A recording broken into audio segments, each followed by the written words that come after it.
Bíblia é uma palavra de origem grega e significa, originalmente, abre aspas, papel, papiro, escritura, documento ou livro, fecha aspas. Hoje o termo é usado para conjunto de livros.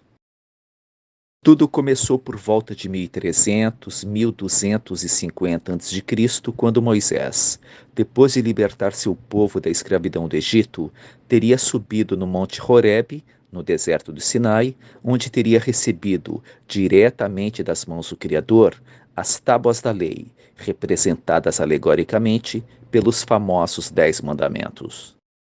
Mas os textos de Moisés são, na realidade, bem mais extensos e abrangentes.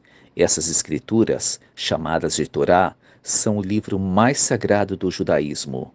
O documento compreende os 5 primeiros livros da Bíblia: Gênesis, Êxodo, Levítico, Números e Deuteronômio. Esses 5 livros iniciais são chamados de Pentateuco pelos cristãos que aceitam a autoria acreditada a Moisés. Apesar da Torá, ou Pentateuco, ter sido produzida por volta do século 13 a.C., ela também fala de um período muito tempo antes, época da criação do mundo e dos primeiros homens como Adão, Eva e seus filhos Caim e Abel, além de Melquisedeque, Matusalém, Noé e Abraão, entre outros.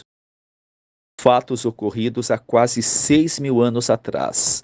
Por isso que os judeus da atualidade estão no ano 5.785, 5.786, conforme o calendário cristão de 2024, 2025. Ao longo desses 3.300 anos, muitos outros textos foram produzidos. Muitas histórias, leis e ensinamentos foram escritos por vários sacerdotes, profetas, líderes militares, patriarcas, reis e etc. Entre eles Josué, Samuel, Davi, Salomão, Ezequiel e Daniel. Documentos escritos em hebraico e aramaico, as 2 línguas antigas faladas em Israel, Síria e Fenícia, atual Líbano.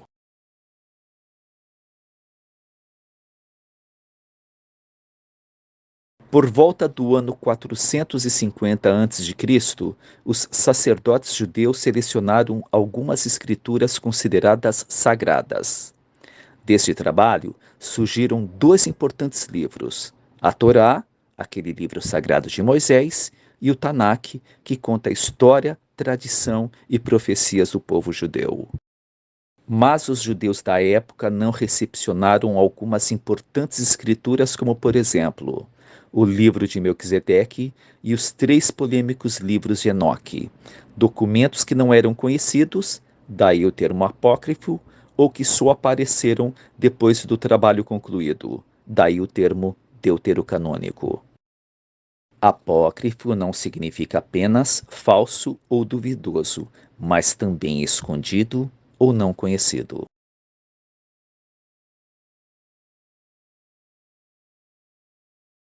Por ordem do faraó Ptolomeu II, as escrituras sagradas dos judeus foram traduzidas para o grego e arquivadas na famosa Biblioteca de Alexandria.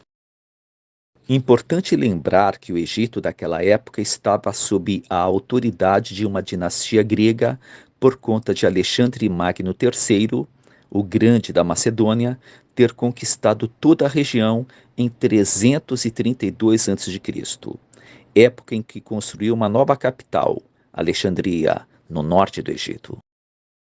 Então, 72 importantes sábios e escribas, 6 de cada uma das 12 tribos de Israel, foram enviados a Alexandria, onde teriam feito todo o trabalho de tradução em apenas 72 dias. Isto mesmo, 72 sábios teriam traduzido a Torá e o Tanak do hebraico para o grego em apenas 72 dias. Este documento recebeu o nome de Septuaginta, 70 ou 70 em grego. Agora, desmentindo a Netflix e seu professor babaca de história, a famosa rainha Cleópatra era branca e muito provavelmente nem falava o egípcio da época. Hoje, os egípcios falam árabe.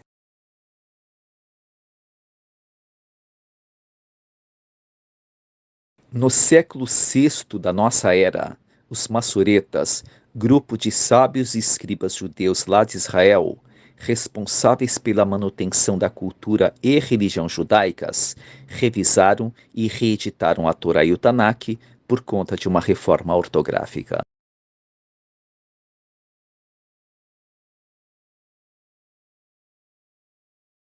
A versão atualmente usada pelos judeus, a quarta edição, é um trabalho do rabino Jacob ben Haim, que durante os anos 1525 e 1526 revisou os textos massoréticos que foram adaptados para a primeira impressão da Torá e do Tanakh na então importante República de Veneza, nordeste da atual Itália. Lembre-se que ainda estamos falando apenas do Antigo Testamento, que é a parte judaica da Bíblia. Outra coisa, não existe Novo Testamento para os judeus. Afinal, Jesus não é o Messias deles.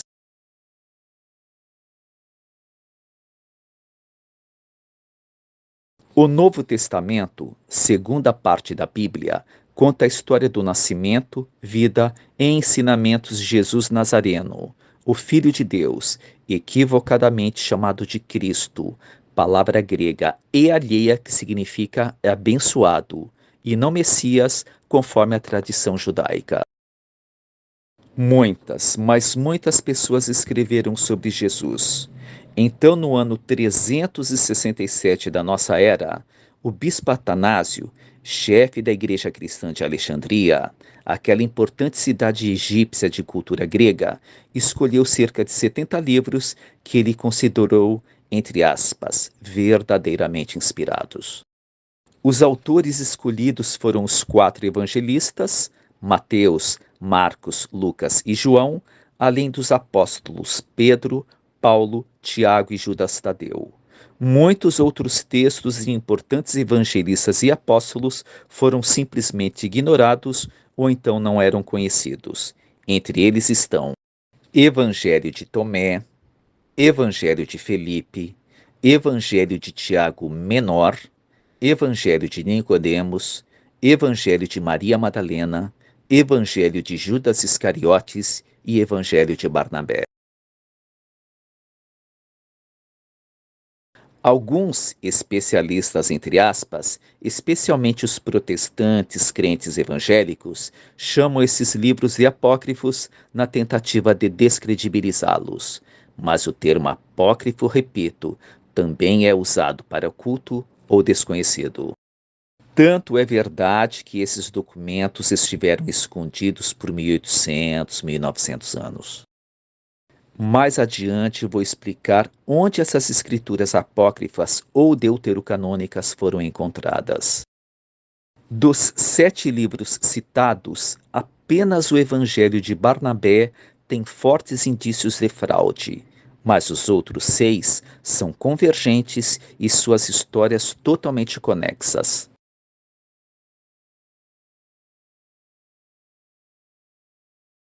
A, entre aspas, Sagrada Bíblia Cristã, com o Antigo e o Novo Testamento, só foi definida no Concílio ou Sínodo de Roma no ano 382, depois que o teólogo e historiador São Jerônimo revisou os textos cristianos de Atanásio e a Septuaginta grega, que foram traduzidas do grego para o latim numa versão chamada Vulgata, comum ou popular em latim. Jerônimo pegou a Septuaginta, segunda versão da Bíblia judaica, que é a base do Antigo Testamento, e juntou com a primeira versão do Novo Testamento do bispo Atanásio de Alexandria.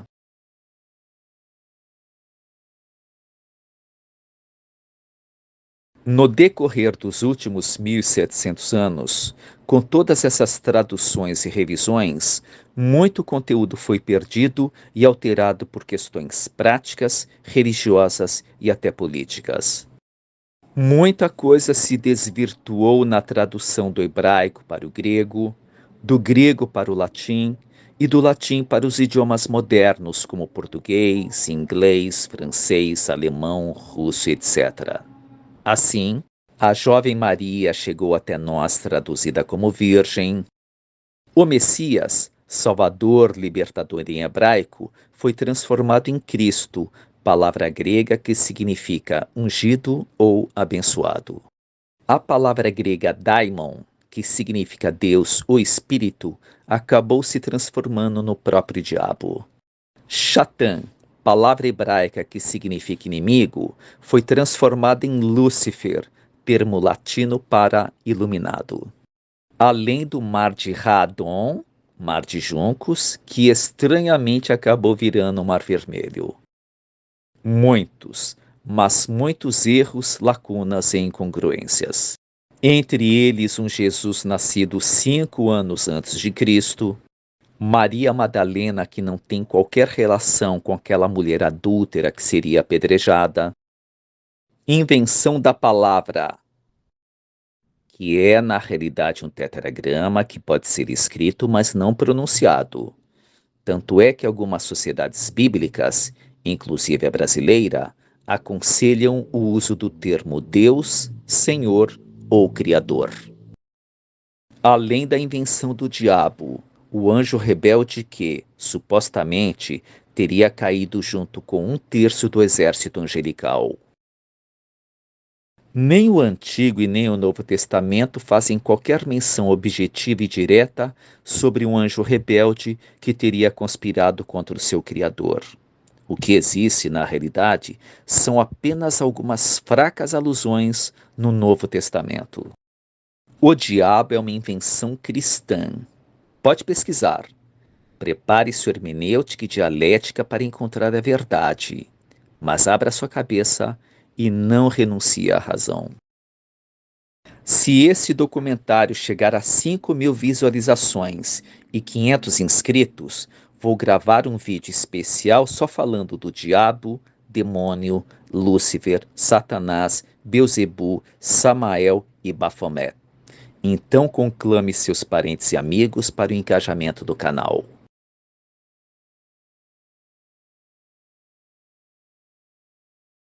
Em 1522, ocorreu mais uma alteração quando o monge alemão Martin Luther, líder do movimento protestante de 1517, além de conspirar contra os coitados dos santinhos chamando-os de ídolos satânicos, também retirou alguns livros do cânon cristão. Tobias, Judite, Macabeus 1 e 2, Sabedoria de Salomão, Eclesiástico e Baruque, além de algumas partes de Daniel e Esther. Em 1535, mais uma versão, a Bíblia Calvinista no idioma francês. Em 1560 surge a Bíblia de Genebra em inglês, mas escrita conforme os ideais do líder protestante francês Jean Calvin, criador do calvinismo. Em 1611 foi a vez da Bíblia Protestante Anglicana, encomendada pelo rei James I da Inglaterra. O livro recebeu seu nome, King James Version, que, na realidade, foi uma atualização de um trabalho anterior feito pelo teólogo e filósofo John Wycliffe em 1382.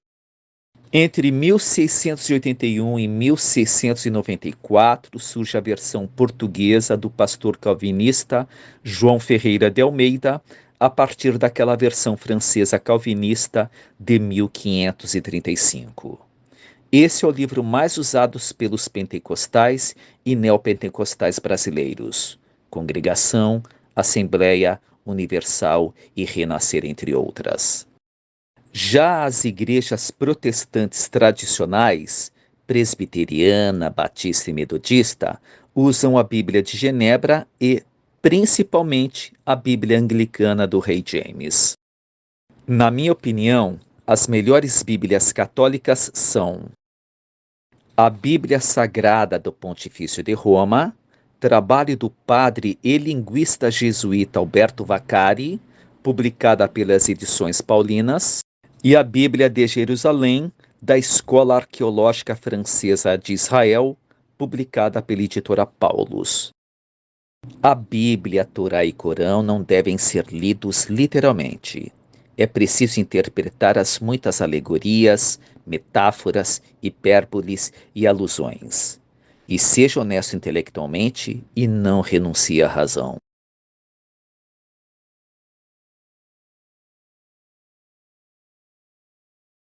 Muita, mas muita informação que não estão na Bíblia cristã, na Torá, no Tanakh, no Corão, os teólogos esotéricos, padres, rabinos, pastores e historiadores tiraram dos livros apócrifos e deuterocanônicos, especialmente do livro de Melquisedeque, dos três polêmicos livros de Enoque e dos evangelhos proibidos de Tomé, Felipe, Maria Madalena, Judas Iscariotes e Barnabé. Documentos encontrados, principalmente junto às cavernas do povoado Nag Hammadi, no Egito, às margens do rio Nilo, em 1945.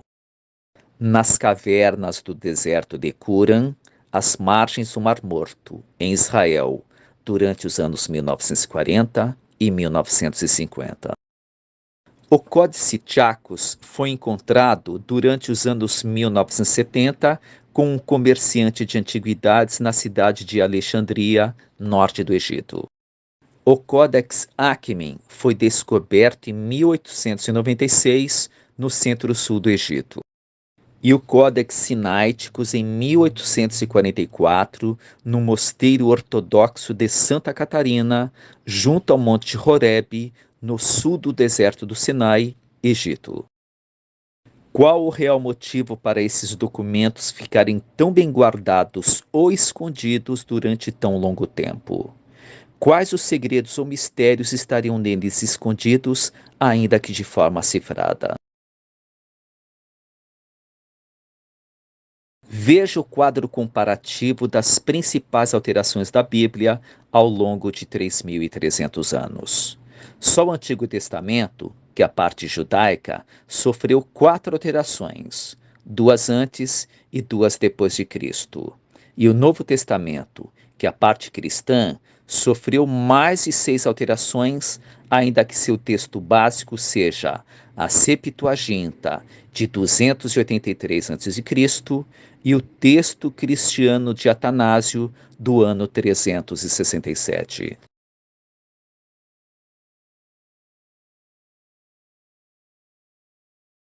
Espero que você tenha gostado desse trabalho esmerado e muito bem explicado. E seja voluntarioso com seu like, inscrição e compartilhamento.